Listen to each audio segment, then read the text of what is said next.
Le sommet de Lomé, c'est la République togolaise, en partenariat avec la Commission économique des Nations Unies pour l'Afrique, qui organise un grand sommet sur la cybersécurité, parce qu'aujourd'hui, on utilise de plus en plus l'Internet, on utilise de plus en plus les outils informatiques, et donc il faudrait qu'il y ait une collaboration entre les États. Et au-delà de la collaboration, il faudrait aussi s'imprégner, on va dire, des technologies nouvelles qui sont mises en œuvre par, que ce soit les GAFAM, c'est-à-dire que les Google, les Facebook, les Apple, ou encore savoir comment est-ce qu'on peut collaborer dans le cadre de la lutte contre la cybercriminalité.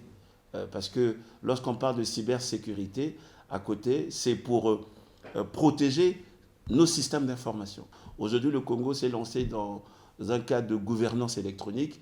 Il faudrait que nos systèmes d'information soient protégés. Mais à côté des systèmes d'information, nous avons aussi le chef de l'État à promulguer une loi qui protège aussi les libertés individuelles dans le cyberespace. C'est la loi portant lutte contre la cybercriminalité.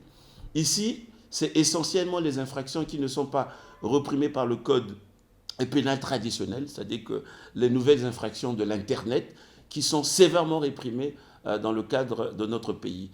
Et le Congo a aussi promulgué les lois qui accompagnent la législation du cyberespace, c'est-à-dire que la loi sur les transactions électroniques, la signature électronique est reconnue dans notre pays, la loi portant protection des données à caractère personnel, c'est-à-dire l'identité du citoyen congolais est protégée dans le cyberespace, et la loi portant création de l'Agence nationale de sécurité des systèmes d'information. Si vous avez une autoroute, il faut qu'il y ait une réglementation pour mieux réguler la circulation des usagers sur cette autoroute. Mais à côté de la réglementation, il faudrait aussi qu'il y ait un gendarme. Parce que lorsqu'on enfreint la réglementation, il faudrait qu'il y ait un gendarme pour réprimer les citoyens, on va dire les délinquants, dans cet espace. Donc le sommet de Lomé a pour but de prendre d'abord conscience au niveau des États africains de la nécessité de mettre en avant la lutte contre la cybersécurité.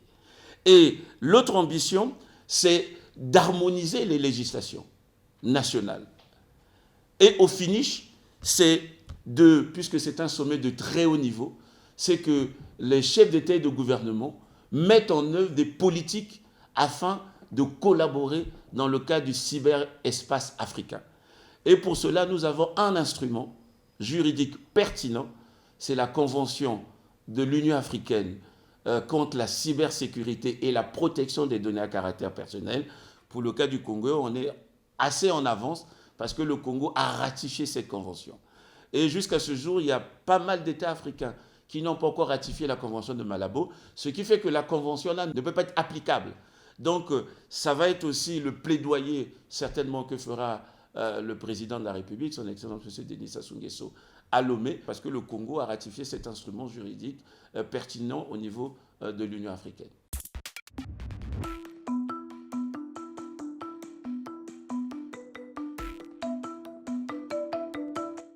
C'est le premier centre en Afrique.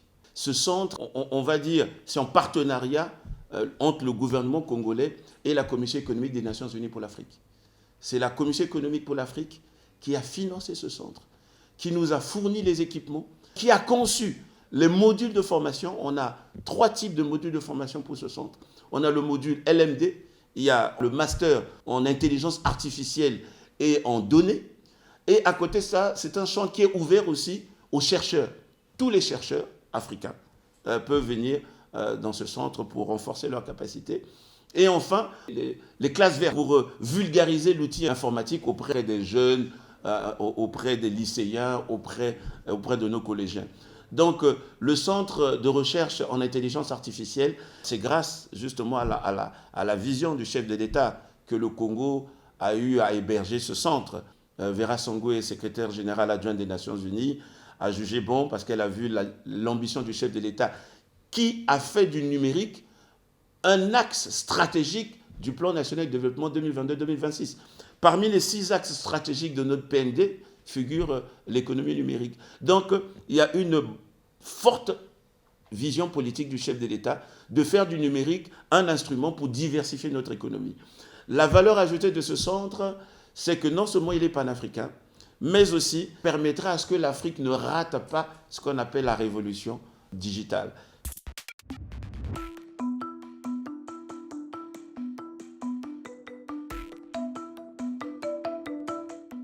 Il y a pas mal de pays, je ne vais pas les citer, qui n'ont pas encore ratifié la convention de Malabo, de l'Union africaine. Alors que le Congo a déjà mis en place un arsenal juridique assez complexe, assez complet. Je l'ai dit, on appelle autoroute de l'information. S'il y a une autoroute, il faut qu'il y ait une législation. Comme on dit dans le jargon du code de la route, il faut qu'il y ait une réglementation, des panneaux de signalisation. Mais s'il y a des panneaux de signalisation, il faudrait qu'il y ait un gendarme qui veille à ce que lorsque un usager de l'autoroute enfreint le code, cet usager soit réprimé. Le Congo a déjà mis en place tout cet arsenal juridique. C'est un atout. Et voilà la raison pour laquelle nous avons été, grâce justement à cette vision du chef de l'État, nous avons été choisis par nos pairs pour animer le conseil de ministres de l'Alliance Smart Africa.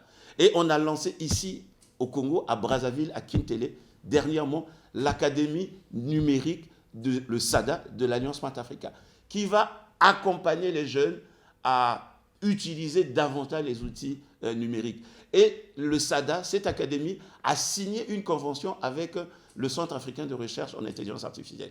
Ça ne s'est pas arrêté là.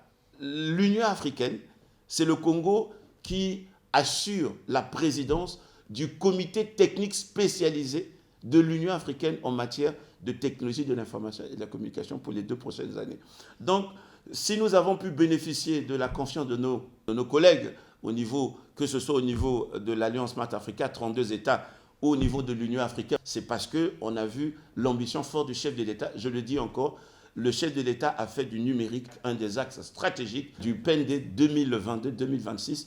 Voilà la raison pour laquelle le Congo a été porté au niveau de la présidence de ces 2 institutions africaines en matière de technologie de l'information et de la communication.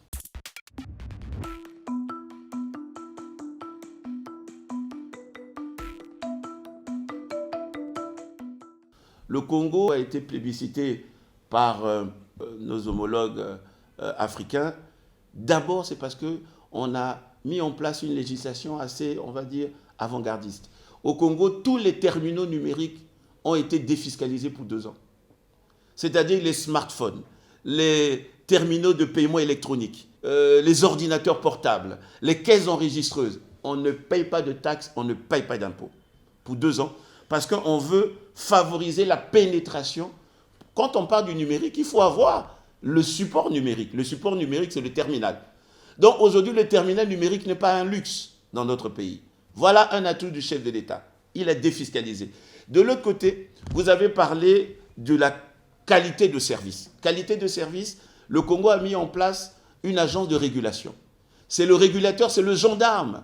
Lorsque les opérateurs de téléphonie mobile, qui ont un cahier de charge à respecter, ne respectent pas leur cahier de charge concernant la qualité de service, c'est aux régulateurs, c'est aux gendarmes de venir et de les infliger des amendes, de les réprimander, de faire comprendre à ces opérateurs, vous devez améliorer votre qualité de service.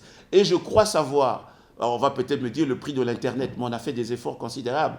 Aujourd'hui, nous avons maintenant des offres illimitées de connexion Internet à moins de 25 000 francs CFA par mois. Ce qu'on n'avait pas avant. Notre opérateur historique offre des offres de connectivité qui sont, on va dire, qui sont très, très concurrentielles. Voilà, je peux parler de notre opérateur historique, mais on a libéralisé le secteur. Il y a d'autres opérateurs aussi qui interviennent.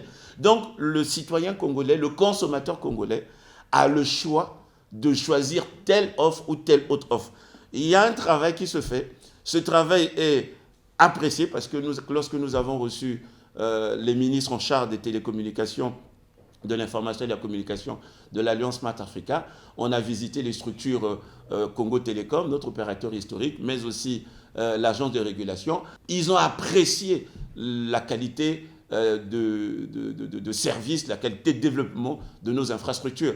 Il y a un travail qui se fait, on doit toujours continuer, aucune œuvre n'est parfaite, mais l'ambition du chef de l'État de mettre le numérique en avant fait en sorte que nous devons accélérer le pas, parce que l'économie numérique, c'est une économie de croissance. La fibre optique va à la vitesse de la lumière. Donc, C'est une économie de croissance, c'est à nous de nous imprégner à chaque fois. Et je peux dire quelque chose concernant les données. Nous allons lancer très prochainement, le chef de l'État, par rapport à son calendrier, très prochainement, la construction de notre data center national, qui fera que le Congo aura la souveraineté sur ses données. Les données du Congo ne seront plus hébergées ailleurs, seront hébergées dans notre pays. Voilà, on aura la maîtrise de nos données. Si on n'a pas la maîtrise de nos données, on n'est pas encore indépendant sur le plan numérique. Et l'ambition du chef de l'État, c'est de mettre en place tout ce package, y compris le data center. Et ça va être l'un des enjeux justement de sommet de Lomé, voir comment est-ce qu'on doit implémenter les data centers pour que nos données soient hébergées dans nos pays. Parce que si nos données sont hébergées dans d'autres États, évidemment, ces États auront la même mise sur nos données. Aujourd'hui, on fait les conseils de ministres par visioconférence, mais si on fait par visioconférence et que tout ce qui se dit est hébergé quelque part ailleurs, imaginez ce que ça peut faire. On a vu sous d'autres cieux quelques scandales là-dessus. Donc, et on a vu, par exemple, dans notre pays, il y a une banque de la place qui a été cyberattaquée. Donc, on a besoin de cette collaboration. On a besoin de renforcer nos capacités.